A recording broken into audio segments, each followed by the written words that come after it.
안녕하세요. 제자대학 11기로 졸업하는 박다영 집사입니다.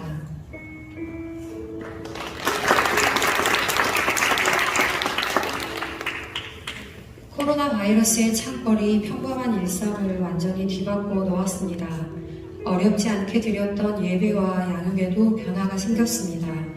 교회를 가기 위해 정부 방역 지침을 참고해야 했고 대면 예배를 드릴 수 있는지 체크해야 했습니다.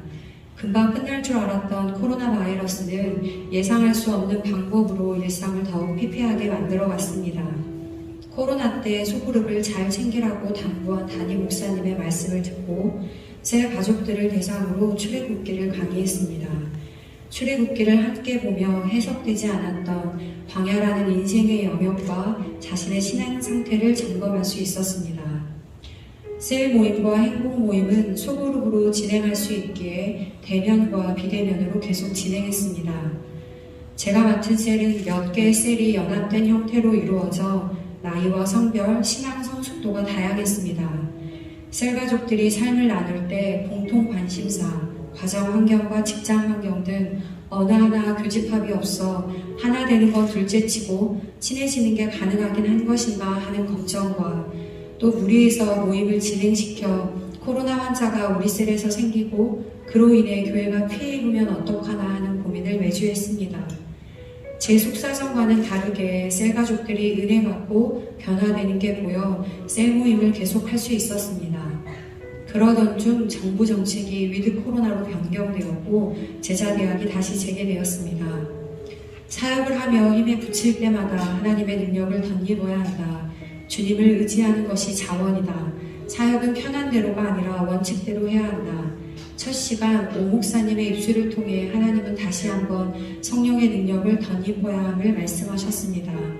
또한 일주일 짧을 수 있는 3시간이지만 제작 대학을 통해 영적 도약을 확실하게 이루라고 하셨습니다.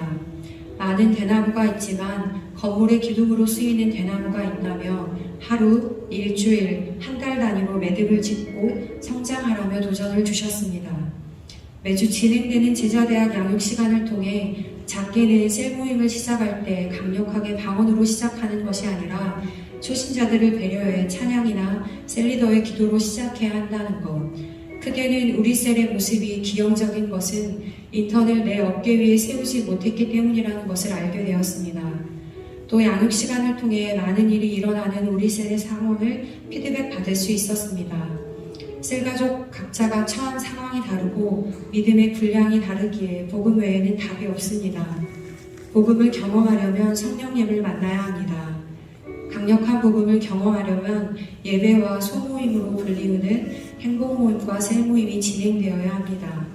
제자대학 2학기는 복음을 아는 사람, 그 한 사람을 세우기 위한 양육시간입니다. 행복모임을 통해 전도도 해야 하지만 전도된 셀가족을 양육과 훈련으로 제자화하여 또 다른 셀그룹을 재생산하는 과정을 배웁니다. 사역과 동시에 진행된 양육의 시간을 통해 보완해야 할 부분과 수정해야 할 부분을 체크할 수 있었습니다. 또 셀 안에 일어나는 크고 작은 일을 겪으며 성령님이 우리 셀과 함께하고 있음을 성령께서 하시도록 하시는 것이 가장 빠르고 안전한 길임을 다시 한번 배우게 되었습니다.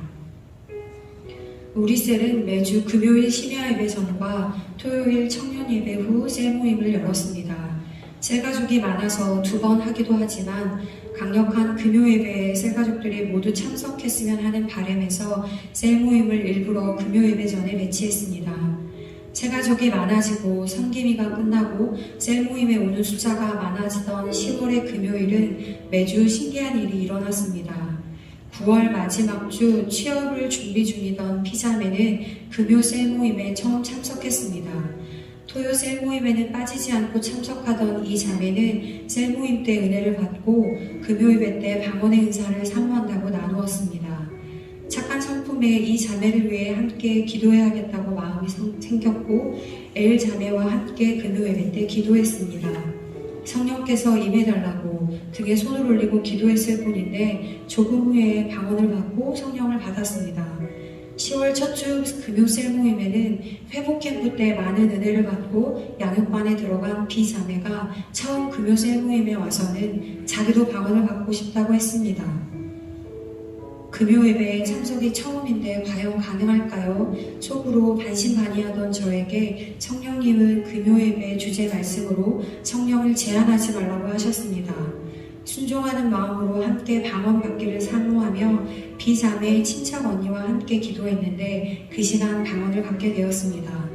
둘째 주에는 금요 셀 모임에 제2 형제가 와서 자신의 삶을 나누다가 방언을 받게 된다면 하나님이 나를 사랑하는 것을 알게 될 것 같다며 삶을 나눴습니다. 금요 예배 말씀을 붙잡고 형제를 위해 인턴인 M 형제와 함께 기도하던 중 방언을 받게 되었습니다. 셋째 주에는 금요 예배 때 잘 나오던 L 자매가 보이지 않아 연락을 했습니다. 당시 L 자매는 남동생이 큰 사고를 당해 온 가족이 병원에 있었고 춘천에 있는 병원에서 치료할 수 없어 광주로 급하게 이송해야 할 것 같다고 기도 요청을 했습니다.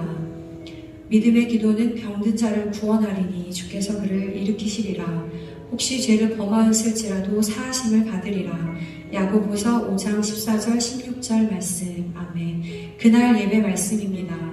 엘 자매의 동생의 위급한 상황을 셀가족 방에 알리고 함께 도고 기도를 요청했습니다. 금요 예배 때 셀가족들 모두 그 가정을 위해 기도했습니다.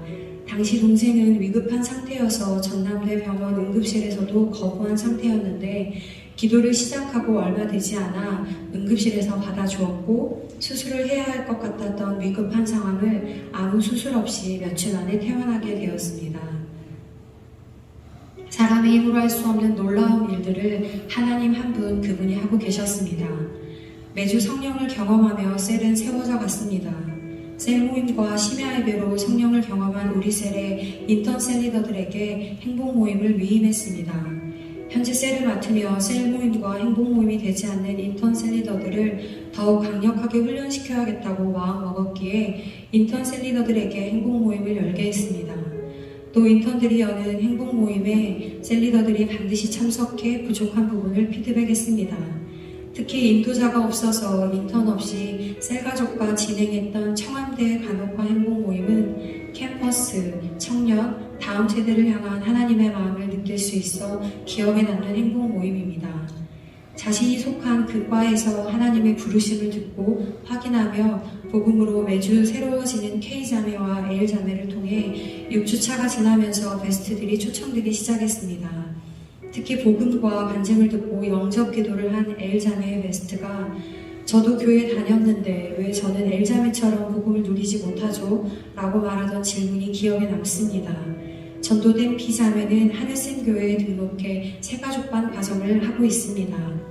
현장에서만 느낄 수 있는 강력한 복음의 충격, 강력한 생명력을 경험케 하심에 감사했습니다.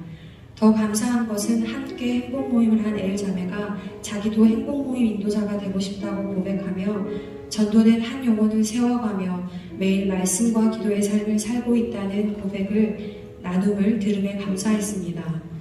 사역 현장에서 일어난 모든 일을 매주 제자대학 시간에 점검받을 수 있어서 감사했습니다.